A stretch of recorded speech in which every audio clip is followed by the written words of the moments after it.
Para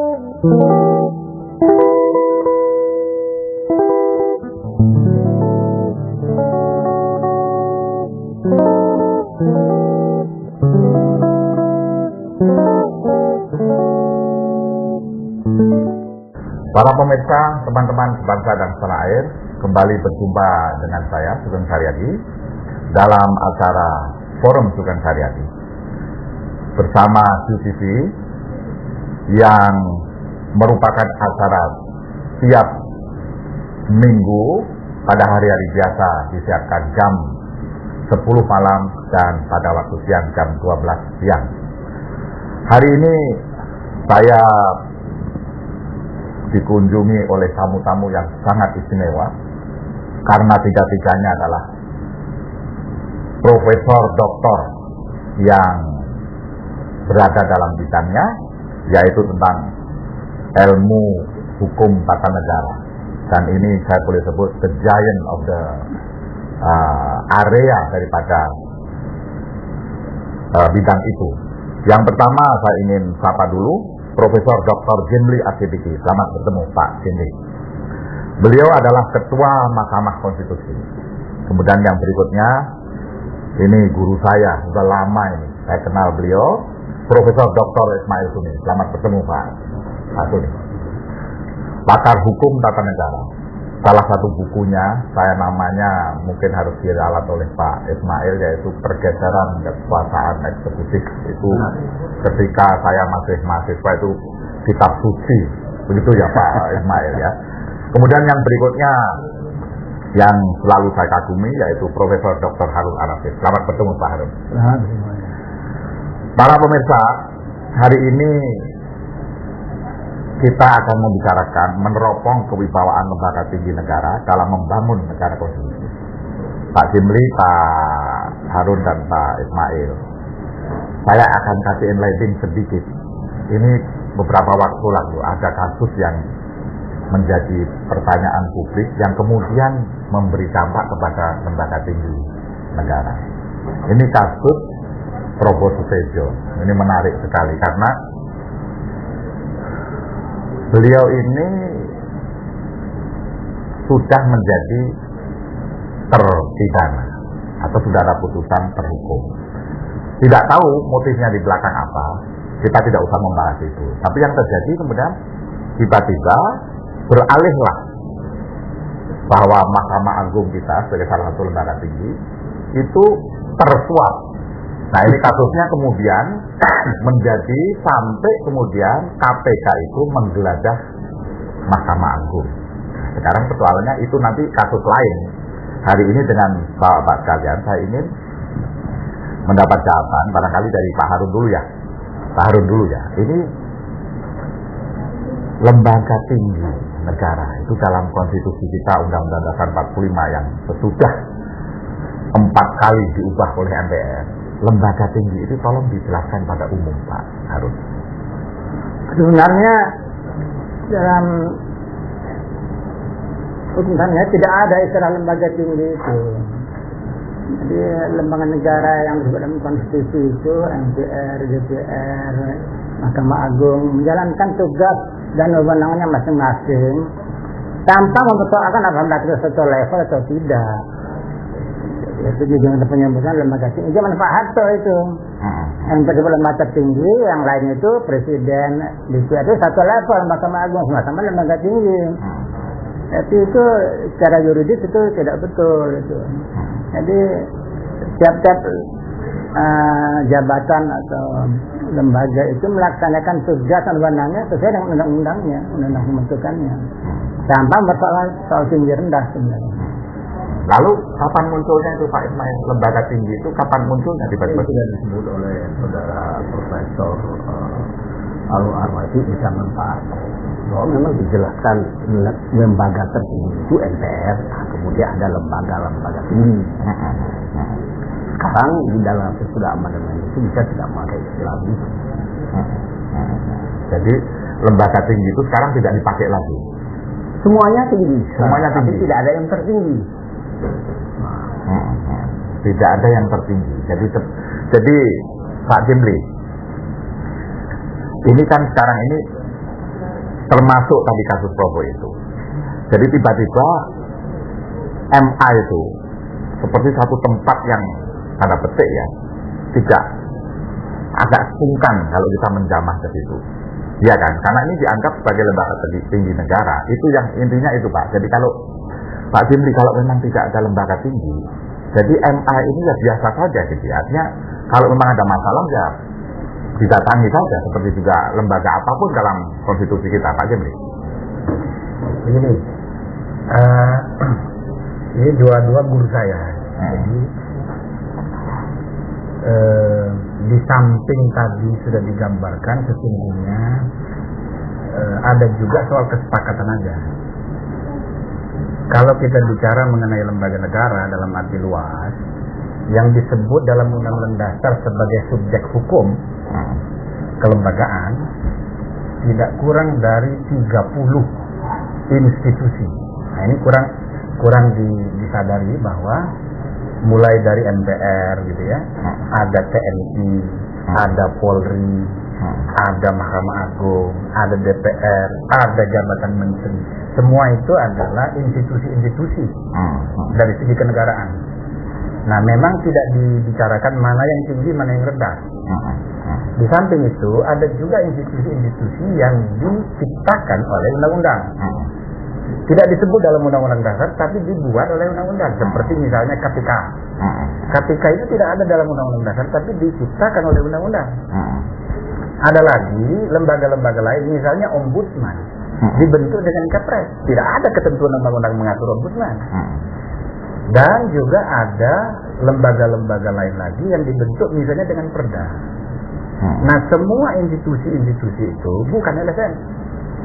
Dan juga bukan orahan bisnis yang bergerak di sektor market.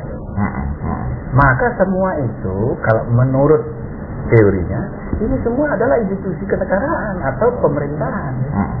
Nah, sekarang persoalannya bagaimana hukum memberi perlakuan kepada lembaga-lembaga ini, ya kan? Nah, disitulah kemudian diperlukan misalnya protokolernya bagaimana, gitu kan? Hak dan kewajibannya bagaimana. Maka muncul kebutuhan untuk membuat rank-rankan, kira-kira ranking, bikin ranking. Dan itu lazim di dunia, gitu.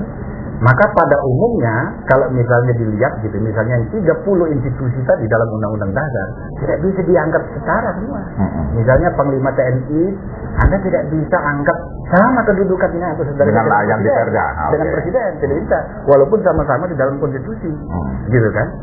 Nah, kemudian KPK, dia di undang-undang, tapi TNI di Undang-Undang Dasar, gitu kan. Tapi tidak mesti dia itu atas bawah, bisa juga disetarakan perlakuan hukum. Jadi kurang lebih lembaga-lembaga negara ini dalam arti luas itu memang di satu segi harus kita lihat proporsional sesuai dengan tugas dan kewenangan hukumnya yang diberikan oleh Undang-Undang Dasar atau oleh undang-undang atau oleh sumber hukum lainnya. Tapi di lain segi lazimnya memang dibuat pemisahan. Ada yang disepakati sebagai lembaga utama. Maka orang membedakan fungsi legislatif, eksekutif, dan yudikatif. Nah, yang menjalankan fungsi legislatif yang utama, mana saja lembaganya? Di negara-negara lain kalau tidak satu lembaga, dua lembaga, unikameral atau unikameral. Nah, di kita ini kita create sesuatu yang agak tidak lazim. Ada DPR, ada DPD, MPR ada juga sebagai lembaga tersendiri. Maka itu kepimpinannya lain, sekjennya tersendiri, kewenangannya sendiri. Maka ini bisa kita taruh di ranah legislatif. Kemudian di ranah yudikatif ada dua lembaga yang menjalankan kekuasaan kehakiman. Nah, satu Mahkamah Agung, yang kedua Mahkamah Konstitusi. Terus ditambah Komisi Yudisial, auxiliary organ untuk menunjang fungsi kekuasaan kehakiman. Lalu di eksekutif ada presiden, wakil presiden. Nah, lalu kalau disusun gitu ya, maka lazimnya yang inilah yang dianggap lembaga tinggi. Nah sekarang apakah kita mau memakai istilah tinggi atau tidak? Semata-mata soal kesepakatan saja. Dan rasanya tidak salah ya kalau misalnya untuk DPR, DPD, MPR, Presiden dan Wakil Presiden, Mahkamah Konstitusi, Mahkamah Agung, ya kan, disebut sebagai lembaga tinggi. Tidak salah juga. Lembaga utama. Ya, sebab begini, ada keperluan untuk membuat sistem protokolnya. Jadi kan hak dan kewajiban pejabatnya harus beda-beda. Gitu kan? Itu kira-kira. Ini soal kesepakatan. Oke.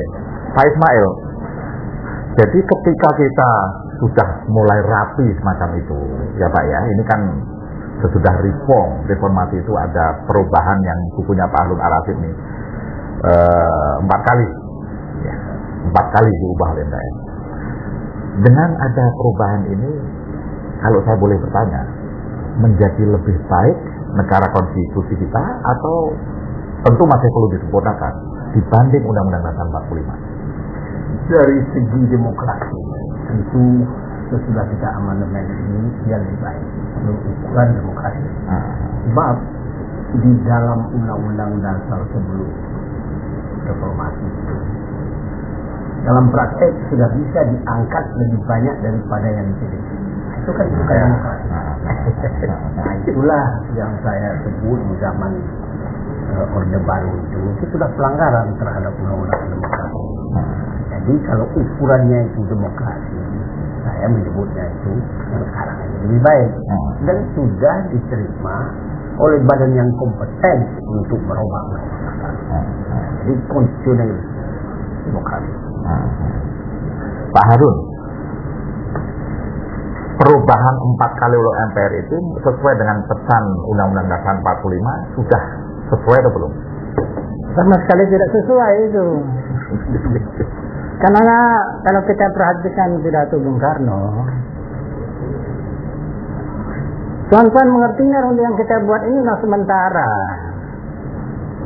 Nanti, makanya pasca pemilihan dan Santan saya akan bikin dasar yang tetap. Dan ini dituangkan dalam pasal 3. Bahwa MPR itu berwenang menetapkan undang dasar. Ini tidak pernah dilaksanakan ini. Ketika MPR pertama hasil pemilu 71 terbentuk, sampai sekarang hanya majalah Tempo. Tugas Anda itu pertama-tama bikin dasar yang tetap. Nah ini yang terjadi apa? Ditetapkan belum sudah ada amandemen.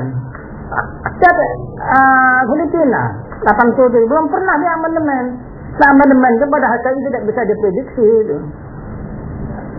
Jadi ini sudah salah kaprah ini amandemen 4 ini. Ada keempat ada yang kelima. Kalau Amerika sudah 27. Jadi mulainya dari mana sebetulnya? Ya salah pengertian. Ini karena mereka mensakralkan memberhalakan 45 ini. Itu titipkan RS itu. Jadi kita jangan gubris ini. Kita bikin amandemen saja. Jadi ini bukan tinjauan yuridis. Idealnya kira-kira maksud Pak Harun bikin undang-undang dasar baru sama sekali. Namanya pun nama baru. Oh begitu. Coba yuk silahkan. Agak sama dengan kelompok.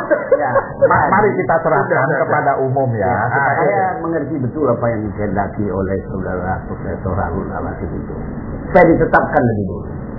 Di dalam kenegaraan ini tidak sama dijalankan begitu, tapi secara silent, secara diam-diam itu sudah ditetapkan. Karena namanya ditetapkan MPR. Jadi kerja yang kata Harun, dia mesti ada menetapkan dulu, atau itu baru dirubah. Dia nggak bisa membantah dalil bahwa itu sudah dijanjikan akan dirubah. Pak No itu kan saya juga dalam disertasi saya kan. Nah, jadi kita sudah menjalankan, sudah kita tetapkan dan sudah berlaku berpuluh-puluh tahun, ya. Nah, kemudian baru kita amandemenkan. Nah ini amandemen ini bandingkanlah yang lama itu, yang asli katanya itu, dengan yang sekarang ini. Saya sudah berpidato di dalam dan di luar negeri, di Amerika di hadapan United States Indonesian Society, kemudian pergi ke perguruan tinggi di Amerika. Saya kemukakan ini hasil amandemen. Coba kalian kritik apa yang telah dibuat di Indonesia. Baik apa enggak kalau dibandingkan dengan undang-undang dasar ini? Karena sudah sama. Kami memilih legislatif, kami sudah memilih eksekutif. kekuasaan kehakiman kami juga bisa dikontrol oleh Komisi Judisial. Ya. Jadi Indonesia merasa sudah melaksanakan seperti yang Amerika laksanakan. Mereka dapat menerima itu. Karena itu bantuan tsunami Amerika dan sekarang ini. Karena pertama itu dulu Indonesia sudah menjadi negara demokratis. Kemudian ditambah lagi kita juga anti terorisme. Pak Harun. Jadi bedanya sedikit. Jadi ya ini Pak Harun, ini memang ini debat publik ya, debat publik, tapi wacana ini harus dikemukakan sebagai apa namanya? Kalau saya boleh tangkap, taruhlah belum pernah kita membuat undang-undang dasar yang apa tadi tetap. Pak Ismail bilang begini, iya, tetapi lihat lebih baik ini kan, sudah lebih baik. Kalaupun mau bikin apa bisa lebih baik dari itu, kan begitu. Sebenarnya bisa, tetapi kita mesti mengingat kawan-kawan yang ini, yang dia mau mempertahankan itu, kita pertahankan prinsip Pancasila. Ada pendahuluan tidak ada rubah. Kemudian negara kesatuan Republik Indonesia.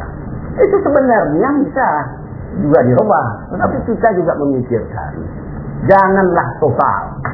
Dan itu diterima oleh rakyat kita. Perjuangan kita terhadap Pancasila sampai hari ini, sampai perjuangan kita mengenai negara kesatuan kita tetap jalan.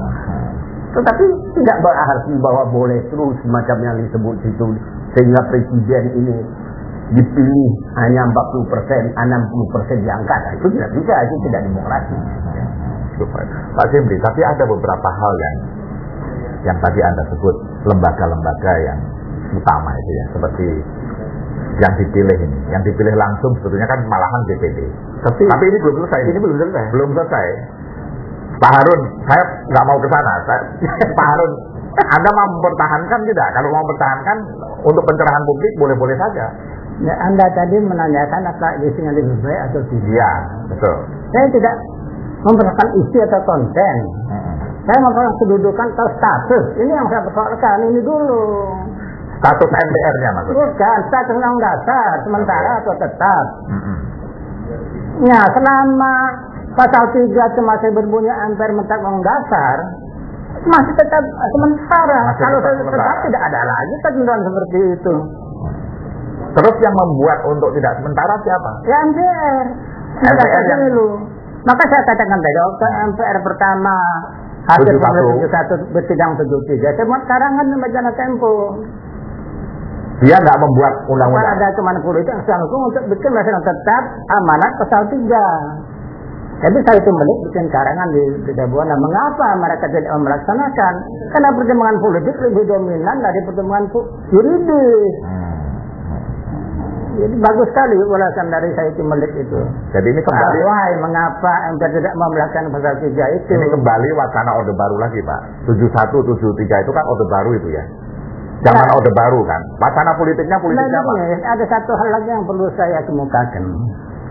Waktu MPR bersidang di Bandung tahun 10 November, Bung Karno datang presiden. Nah, itu datang ini penting ini. Saudara dikumpulkan di kota Bandung ini untuk melaksanakan pasal 3. Itu kata Bung Karno. Baca aja sudah. Namun, ini tetapi karena Anda ini bukan wakil pilihan rakyat, tapi saya yang ngangkat. Anda jangan laksanakan yang tetapkan di BHN saja, bagian belakangnya saja, bagian depannya jangan, karena Anda tidak kompeten untuk melaksanakan dasar. Jadi juridis betul.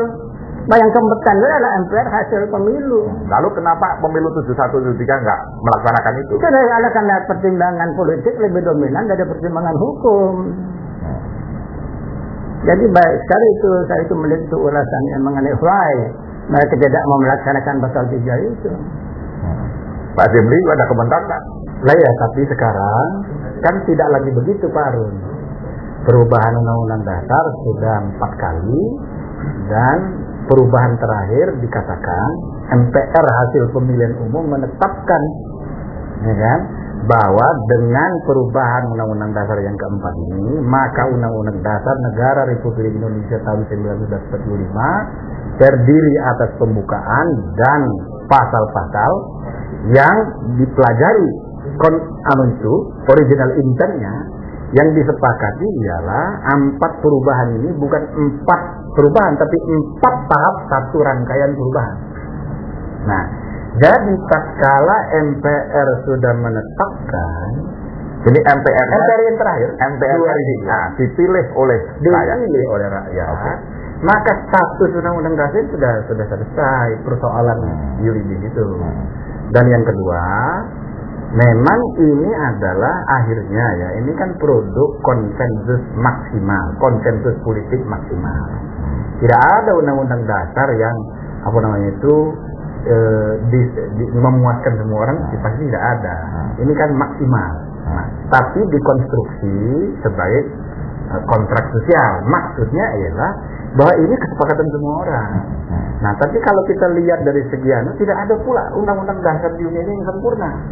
Kebetulan saya lagi membuat pengantar untuk kompilasi undang-undang dasar 200 negara. Saya pelajari, tidak satu pun konstitusi di dunia yang sempurna. Termasuk konstitusi Amerika sekarang, produk 250 tahun yang lalu. Banyak kelemahannya dari segi formulasi. Tapi inilah hasil kesepakatan politik, gitu loh. Nah, tinggal sekarang undang-undang dasar yang tidak sempurna itu kita jalankan, ya kan? Nah, kata KTWR ada 3 cara menyempurnakan konstitusi. Pertama dengan cara strict amendment, yang kedua dengan cara judicial interpretation, artinya interpretasi hakim, dan dalam hal ini Mahkamah Konstitusi. Dan yang ketiga ialah Constitutional Convention, konvensi kita tenang dalam praktek.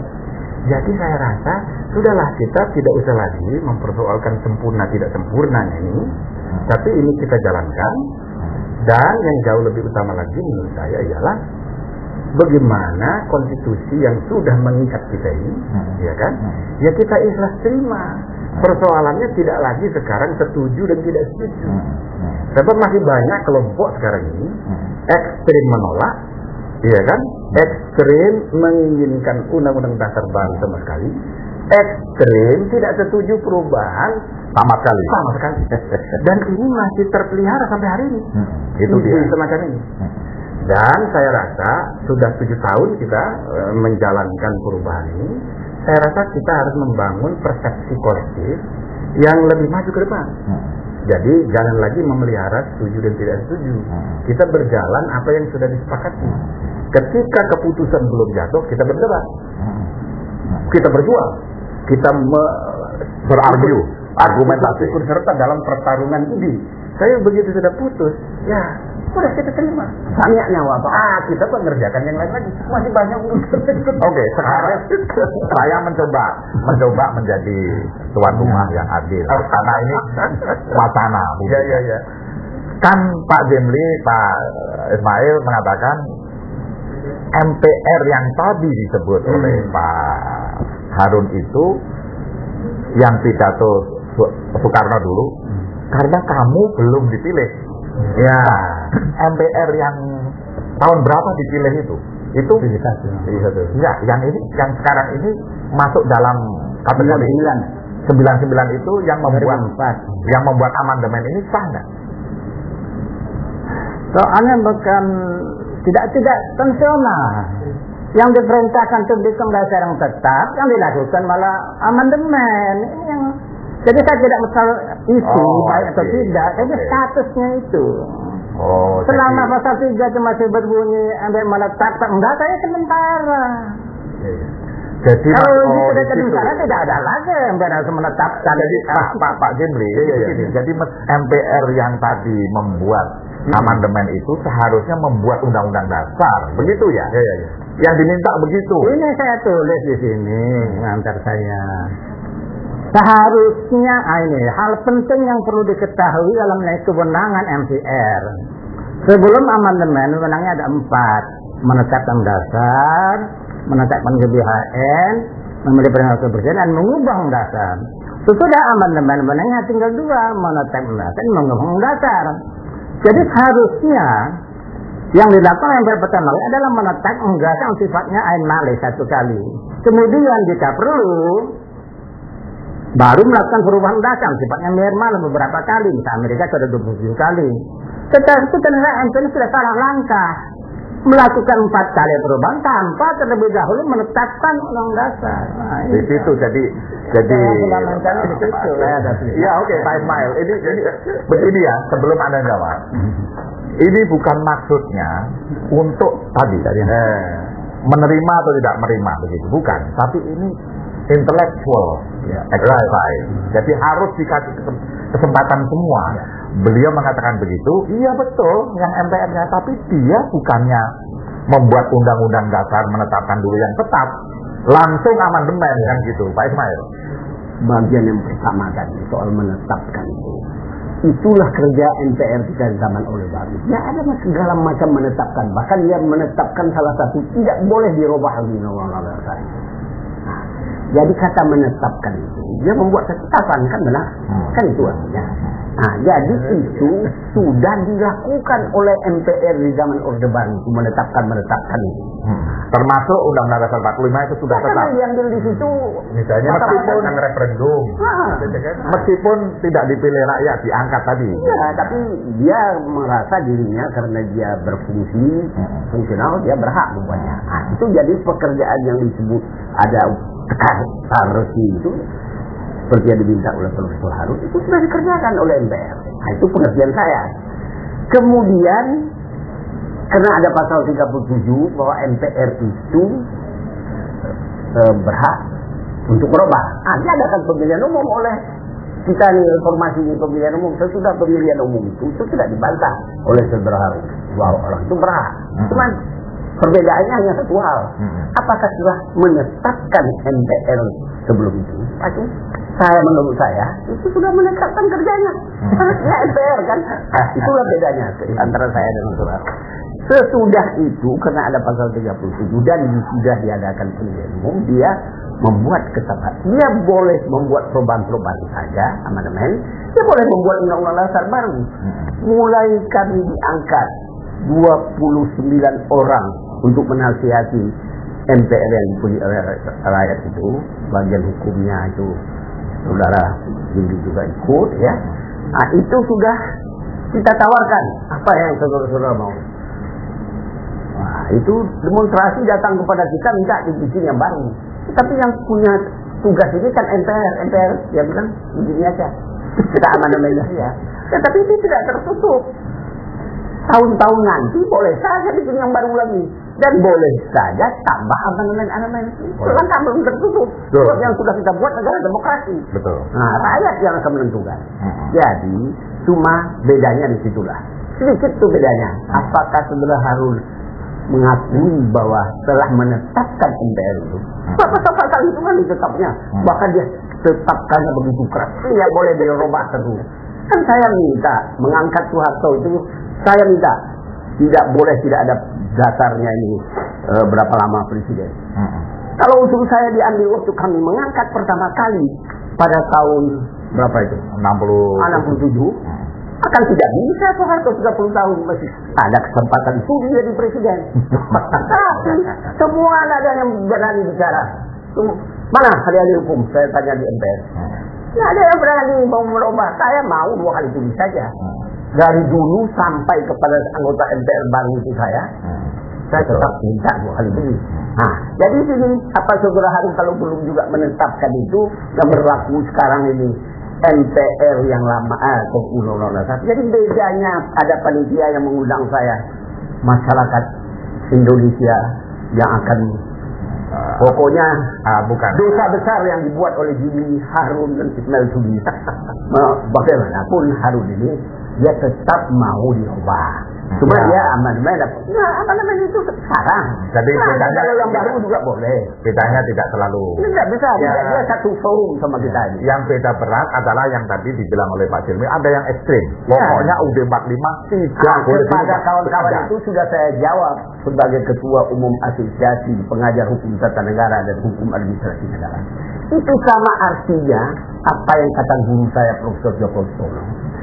Dia tidak mau demokrasi. Itu kan Hitler, Mussolini membuat tidak lagi berdasarkan kepartaian, Tapi dipilih orang-orang tambahan sehingga tidak demokrasi lagi yang jalan. Itulah yang dikerjakan Undang-Undang Dasar 45. Apakah Ali Sadiqi, Saiful Sulun, Tri Sutrisno mau kembali kepada tidak demokrasi di Indonesia? Itu pertanyaan saya. Bagus. Jadi ini sudah mengerucut. Tadinya Jadi memang urusan ini tadi sudah selesai. saya anggap prosedur formal saja. meskipun tidak selesai, itu menjadi wacana yang secara intelektual boleh diperdebatkan. Boleh. Tidak dilarang. Semua hal boleh. Nah, yang saya persoalkan di sini rupanya kita harus sepakati dulu kata menetapkan itu apa maksudnya. Baik.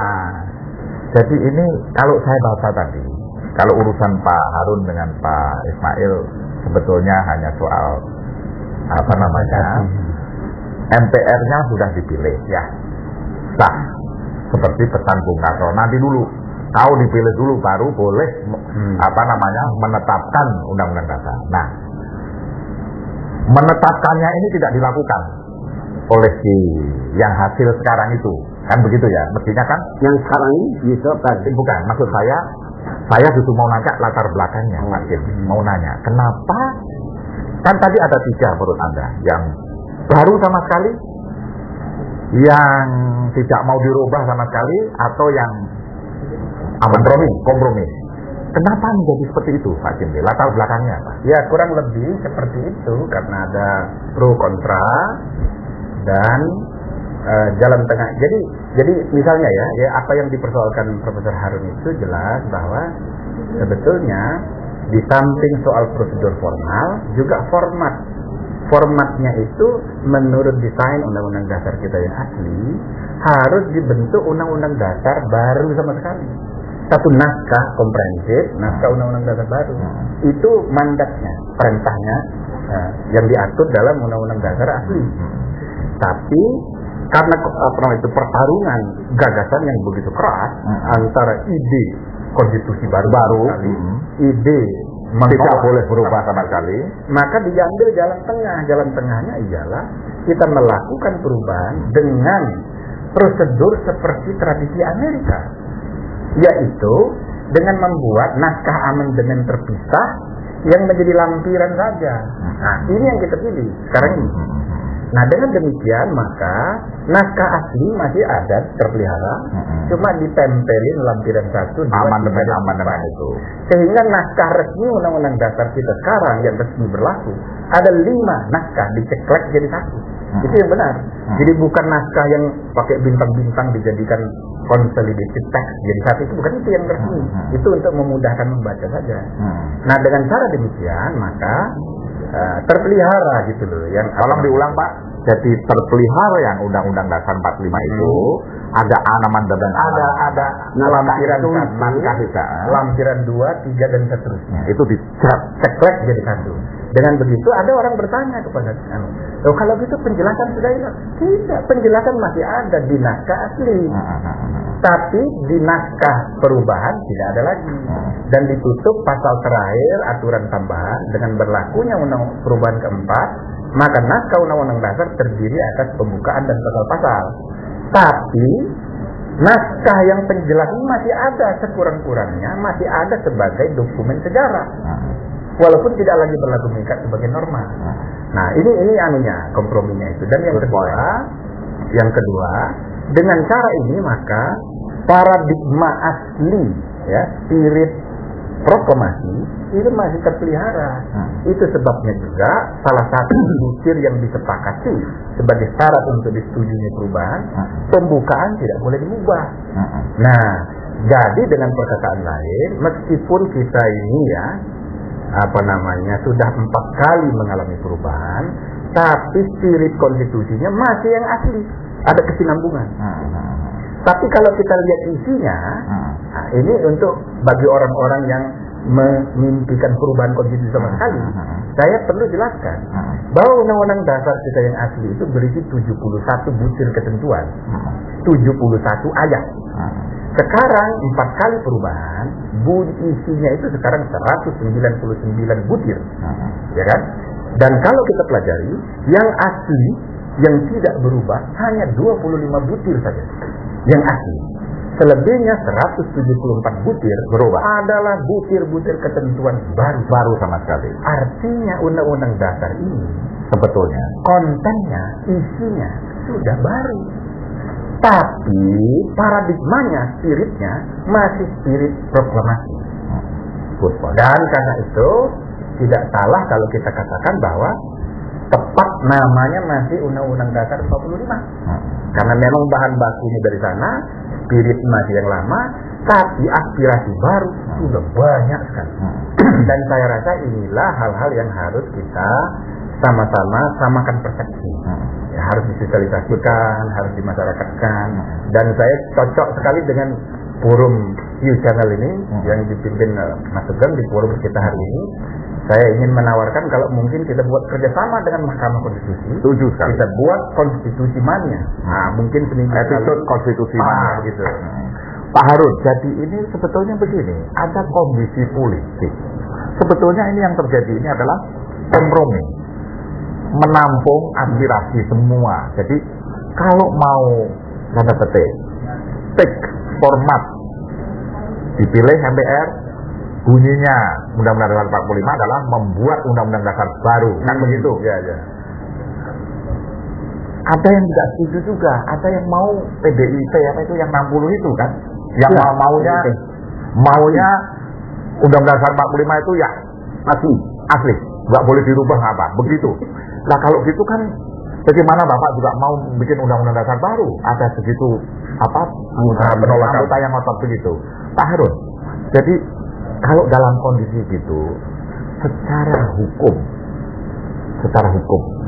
dalam pembuatan undang-undang atau undang-undang dasar dalam ilmu ketatanegaraan, sah tidaknya mau dalam menganut paham ada political kondisi pada waktu itu, atau kita tetap mau tulisan yang ada di letterlek yang ada di itu. Pak Harun, komentar Anda.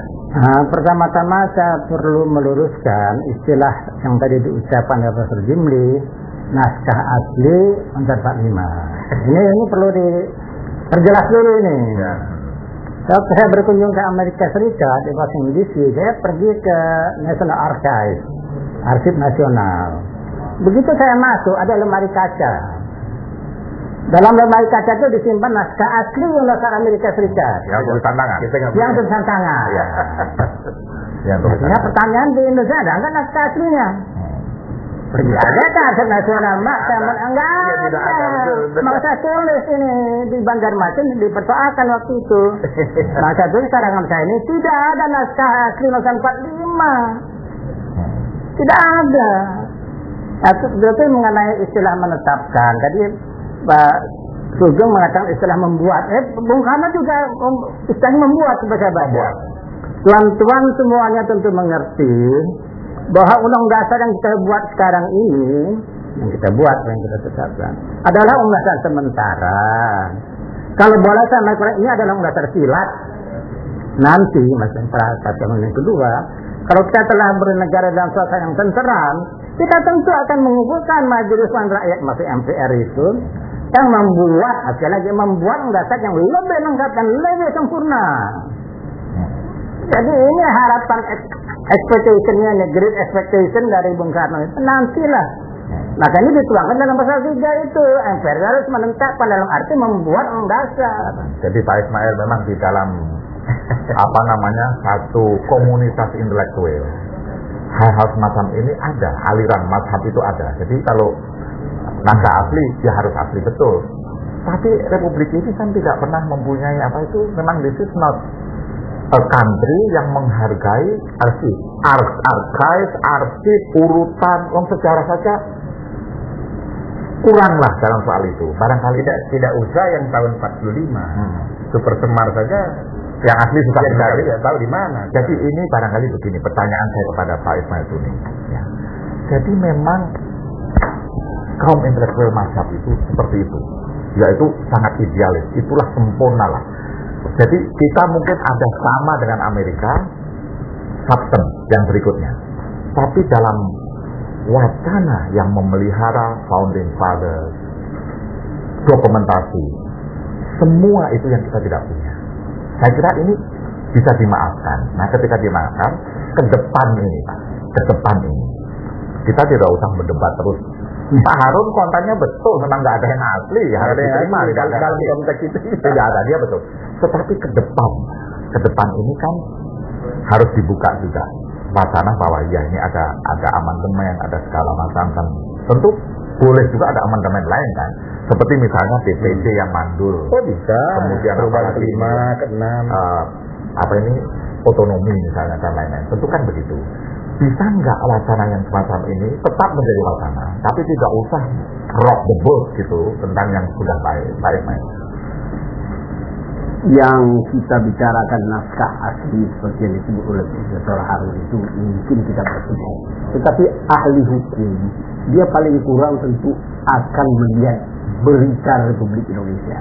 Di situ dibuat pertama Undang-Undang Dasar. Kalau menurut saya itulah yang secara hukum yang harus kita pegang.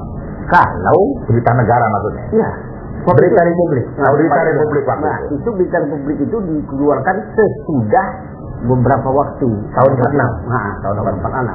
Nah, jadi iris itu yang mesti pegang.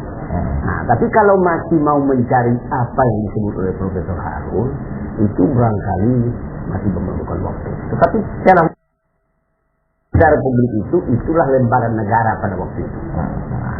Jadi tidak apa-apa tuh perbedaan-perbedaan yang demikian. Cuma kalau ukuran yang paling penting yang saya sebut tadi, konstitusional dan demokratis isinya. Konstitusional sudah benar ini. Demokratis dulu banyak yang diangkat, negara kita tidak mempunyai cap demokrasi. Sekarang banyak negara-negara mengakui bahwa negara demokrasi. Nah, jadi itu saja lagi kita itu yang mesti bersatu. Jadi kawan-kawan saya yang saya serukan, dia masih mau membuat yang asli itu kalau itu ya, itu akan tercipta negara diktator di Indonesia lagi. Ya, lihat 30 tahun Pak. Baik. Jadi Pak Jimli ini menarik diskusi. Ini bukan main-main. Jadi ini kita mencerahkan pada masyarakat bahwa naskah asli sekarang ada satu wacana yang masih bahwa Undang-Undang Dasar 45 itu tidak boleh dirubah sama sekali. Tapi yang terjadi sekarang, spirit tidak dirubah. Spirit dijelaskan oleh Pak Ismail, Berita Republik itu kalau di dalam hukum, jurisprudensi hukum, anggaplah itu sebagai naskah asli, meskipun asli yang tulisan tangan atau ketikan yang zaman dulu tidak ada lagi. Oleh Sayuti Melik itu sudah tidak ada lagi. Nah sekarang saya mau menanya pada Pak Jimli ke depan ya. Sekarang kita maju ke depan ya. Yang wacana tadi nanti episode baru di dalam acara yang kita mau bikin itu Konstitusi Mania. Itu nanti bisa kita lanjutkan perdebatan itu. Pak Jimli, ke depan ini saya mau kembali kepada tema hari ini. Kewibawaan lembaga tinggi negara. Di dalam amandemen Undang-Undang Dasar 45 yang 4 atau 5 4 itu ketika ada kasus yang sangat aktual, Mahkamah Agung, kemudian Kejaksaan Tinggi, lembaga kepresidenan dan seterusnya itu di dalam ilmu hukum tata negara. Jadi kalau misalnya presiden, lembaga tinggi lah, lembaga yang utama itu diduga melakukan kesalahan, kan begitu ya.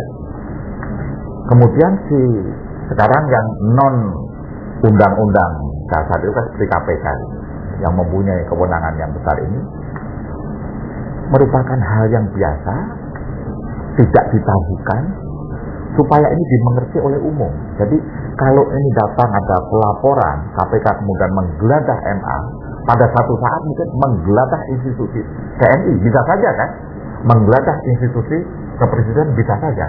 Tolong Pak Jimli dijelaskan kepada rakyat, nggak usah terlalu risaulah tentang itu, bahwa itu sesuatu yang normal ya, Pak Jimli.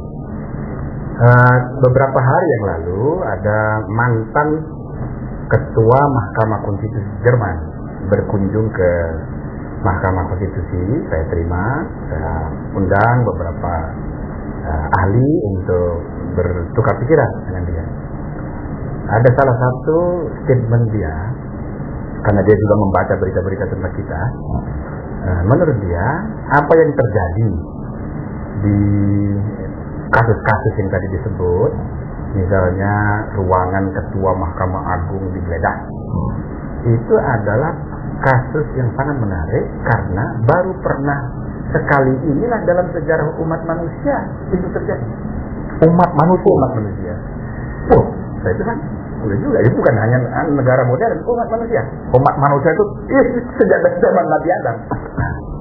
Nah, namun saya rasa kita juga harus menyadari bahwa perubahan yang sedang berlangsung di negara kita ini, banyak sekali institusi baru, banyak lembaga lama, ya, dan banyak perubahan-perubahan aturan yang seluruhnya ini belum mencapai titik keseimbangannya.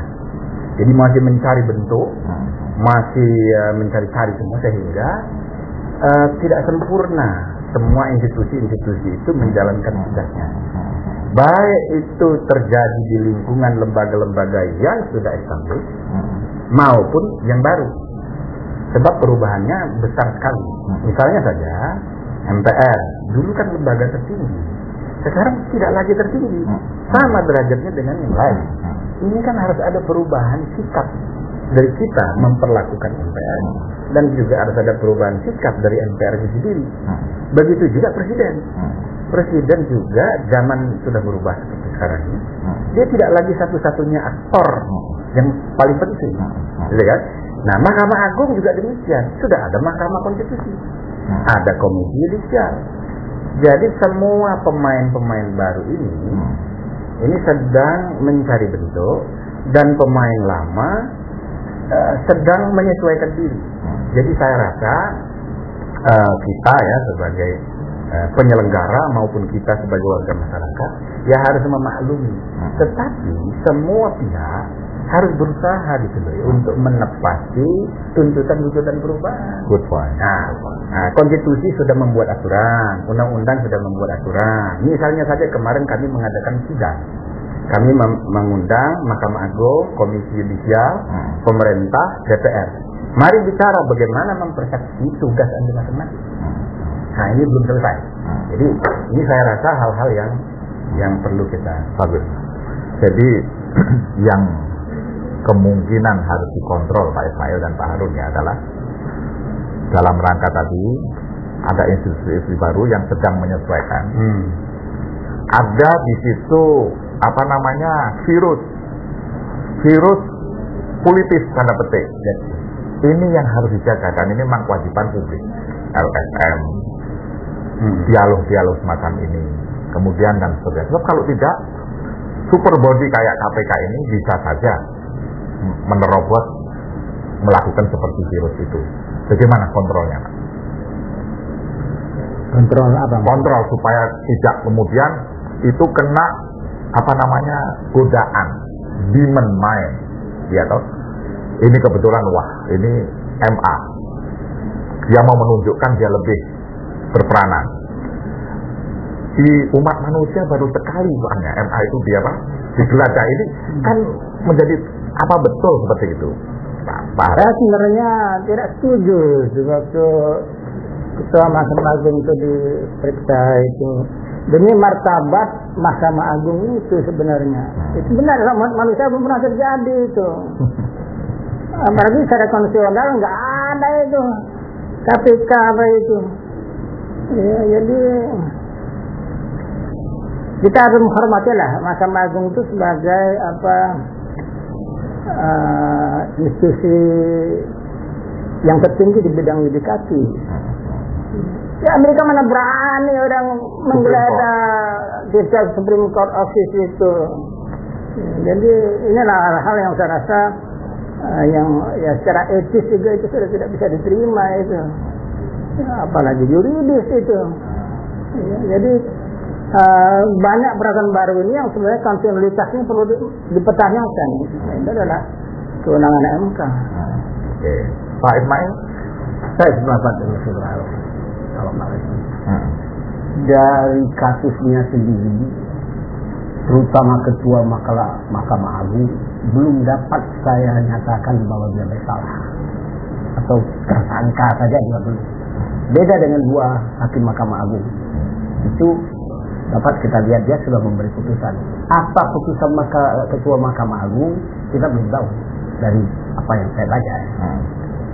Good point. Belum bisa sejauh itu yang dilakukan. Yang menarik Cuma ada ya, tambahan Pak sedikit ya. Ini apa namanya, analisa semacam ini tidak boleh juga ditafsirkan seakan-akan bahwa perlakuan di hadapan hukum ya itu tidak sama. Ya, prinsipnya itu sangat equality before the law aja berlaku, harus berlaku ya. Nah, cuman yang jadi soal kita ialah bahwa termasuk si pejabatnya sendiri, katakan Ketua Mahkamah Agung, itu juga harus memahami juga apa namanya itu kemarahan publik ini, ya kan? Jadi jangan sampai juga misalnya membiarkan dirinya masuk dalam satu situasi di mana dia harus dipanggil oleh presiden, misalnya begitu. Itu makin tidak apa lagi kan? Makin tidak unlawful, tidak konstitusional. Iya. Nah, jadi makin repot jadinya.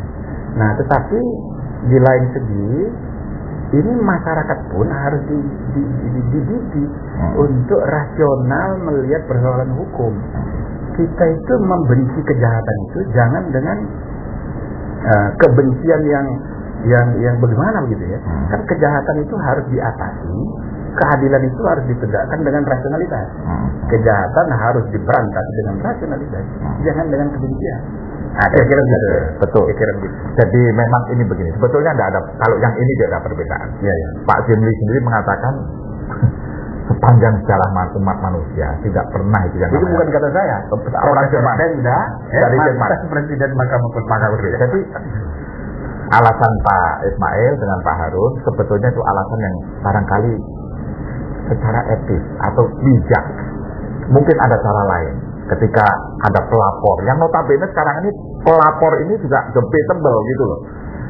Ya. Jadi ini masih dipertanyakan. Nah di sini kehati-hatian lembaga tinggi negara, termasuk presiden, wakil presiden, ketua Mahkamah Agung. Jadi jangan panik dulu. Ya. Gitu. Ini yang kelihatan sebetulnya ini panik kita.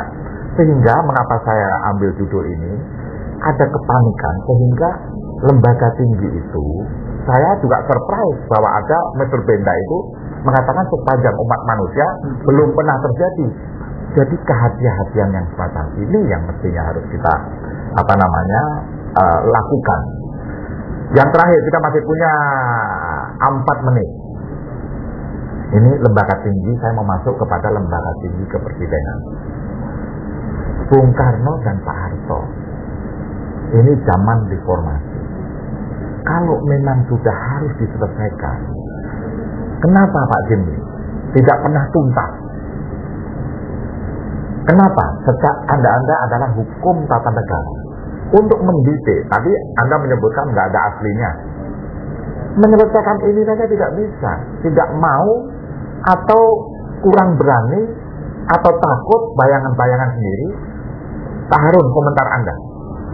Itu ada istilah ekuh pakewuh yang salah ya.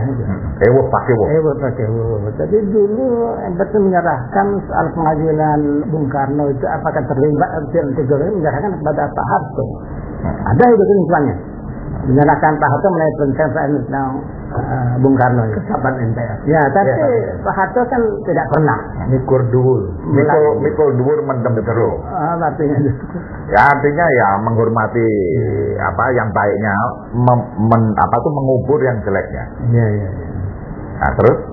Di samping itu ada satu prinsip yang perlu diketahui oleh masyarakat. Prinsip ini berlaku di seluruh dunia, yaitu azas praduga tak bersalah, presumption of innocence. Jadi kita mempunyai seorang salah dia sudah korupsi gitu, sudah diberi salah, mestinya itu azas praduga tak bersalah. Yang berang saja adalah hakim. Nah, jadi ini public opinion supaya diluruskan laku. Persis. Pak Ismail, jadi ini saya sudah menulis tentang hal itu. Akibat dari musibah World Drought, musibah tidak percaya kan kita ini jelas ditentukan seperti Pak Soekarno begitu. Sebenarnya kesalahan politisnya sudah diselesaikan oleh MPR. Dia diperhentikan. Kemudian di situ ada tegas dengan ketetapan mengenai pemberhentian yaitu bahwa mengenai kesalahan yang di bidang hukum itu kewajiban Soeharto untuk menyelesaikannya. Tapi Pak Harto tidak membawanya ke pengadilan seperti diperintah oleh Ketua MPR, tapi ditahannya seumur hidup. Soeharto. Begitu juga mengenai Soeharto, dia kan sebagai kita ketahui dia berhenti. Itu kalau menurut susunan MPR pada waktu itu, kalau dia tidak minta berhenti, dia tidak bisa diberhentikan. Karena MPR yang berkuasa itu yang diangkatnya 60%, jadi yang dipilih rakyat cuma 40%, akan mempertahankan dia, politis begitu. Jadi di situ jasa Soeharto, dia tidak menimbulkan perang saudara antara yang pro dan yang anti, dia tidak berhenti secara sepihak.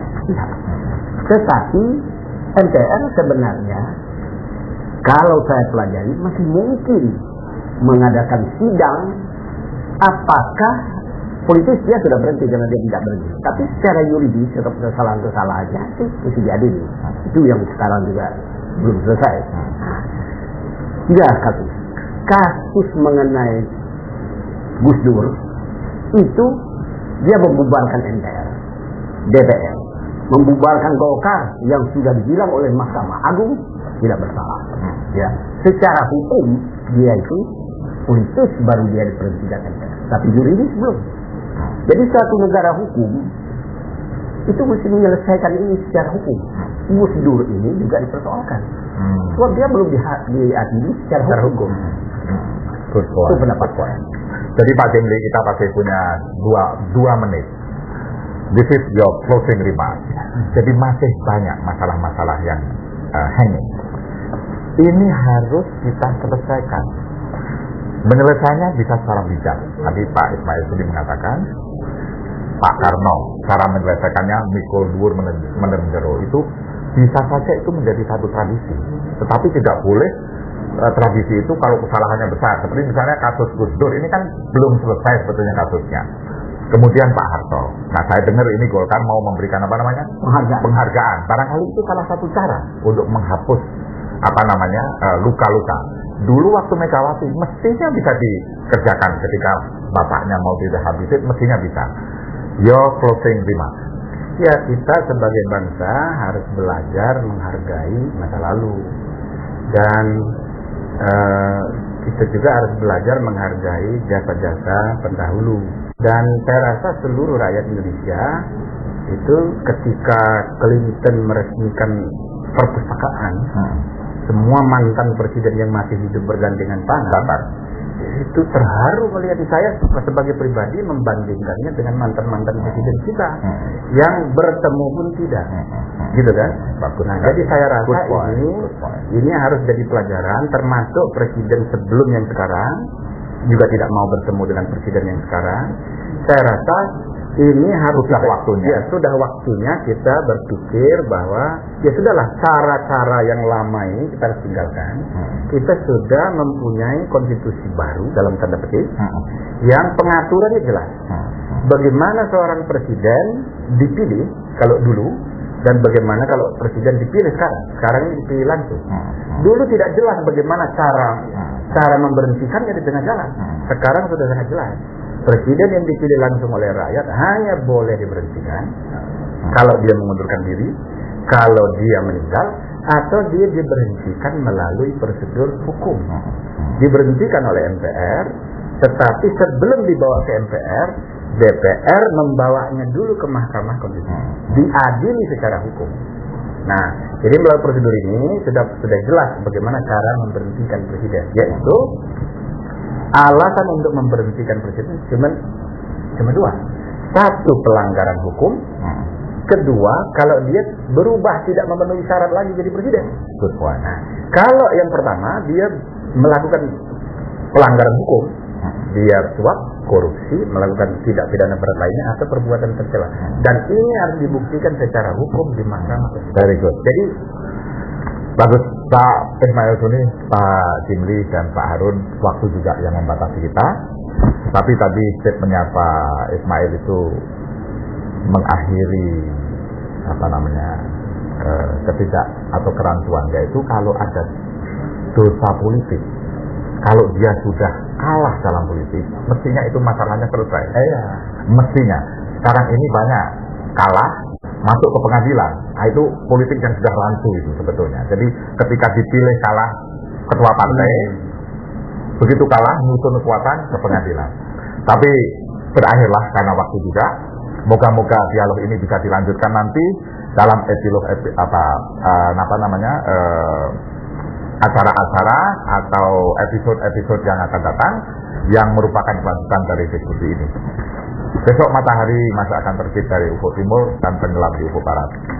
Wassalamualaikum warahmatullahi wabarakatuh. Waalaikumsalam.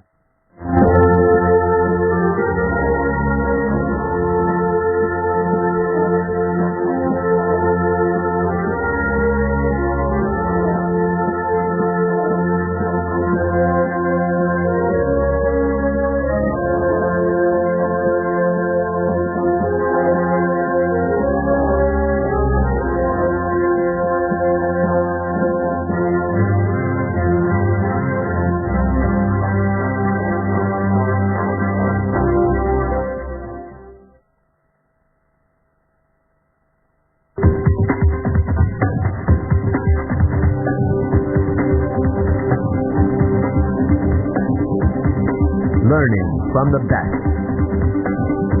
Working with the best. Wanting the best in life. Isn't that what your world is all about? Watch, know, decide. QTV, the channel for decision makers.